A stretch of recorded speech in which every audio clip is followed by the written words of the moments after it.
So in summary, not your typical message. I recognize that because I believe that the message continues just as God's parables should.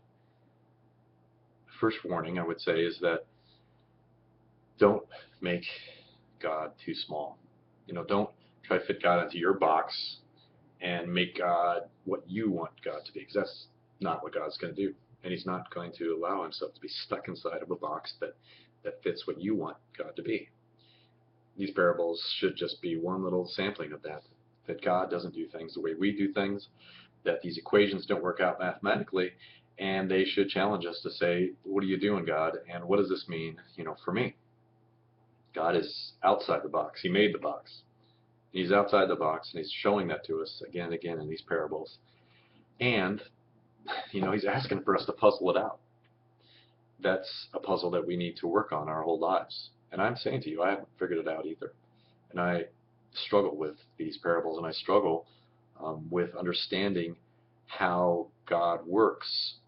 I want to emulate that in my life. I want that to be a part of who I am in my faith and my response to God. I'm asking you to do that too. Puzzle it out. What is God saying in each one of these parables? Rewind it. Look at those fractions again. Remember what they meant and how God did it. Read those verses again, because people try to figure it out.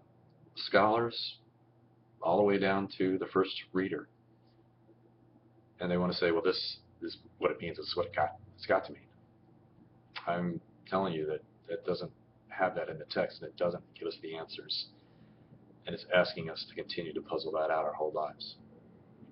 I pray that you take that puzzle into the next challenging conversation, the challenging relationship you have, the brokenness of your own life, into the actions that you carry out with your family, with your neighbors, with your friends, with your coworkers. Asking you to puzzle this out, that God is going to do things a little differently. And us who have been invited into this kingdom, a challenging and difficult kingdom of God, to act differently in those places too. God's blessings on the puzzle.